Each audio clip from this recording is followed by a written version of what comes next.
Jean-Pierre. Bonjour. Qui êtes-vous? Que faites-vous dans la vie?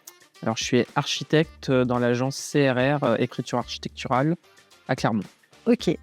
Notre sujet aujourd'hui, c'est la biodiversité.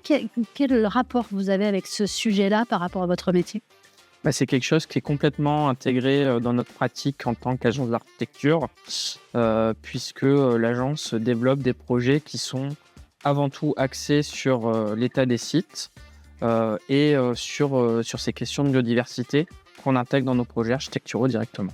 Est-ce que vous en avez un en tête en particulier dont vous seriez particulièrement fier? Oui, on travaille tout de suite sur le territoire de la métropole à la conversion d'un espace commercial en un espace qui sera beaucoup plus multi-usage avec des logements, des commerces et surtout la renaturation d'une partie du site où on aura un espace sanctuarisé réservé à la faune et à la flore.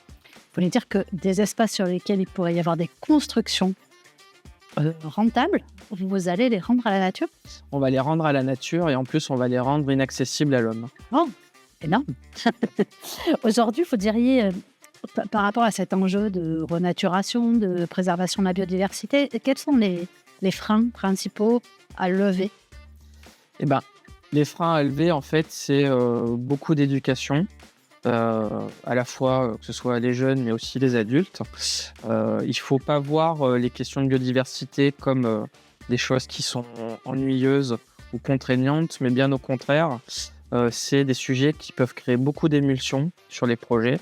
Nous, on le voit actuellement sur de nombreux projets où on travaille justement à traiter nos sols, traiter les toitures des bâtiments, traiter aussi la présence des animaux.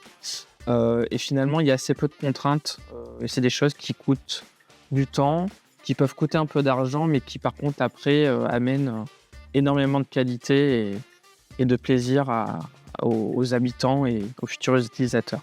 C'est ce que j'allais vous proposer pour terminer. En fait, le principal bénéfice, le principal apport de ces démarches, vous avez un mot pour le qualifier? C'est fun. C'est fun et puis on apprend des choses en fait. Et c'est ça qui est important. C'est toujours différent d'un projet à un autre, d'un site à un autre. Toutes les conditions sont différentes, surtout dans le domaine de l'architecture, de l'urbanisme. Donc, on ne fait jamais la même chose et c'est ça qui est assez enrichissant. Super, merci beaucoup. Merci.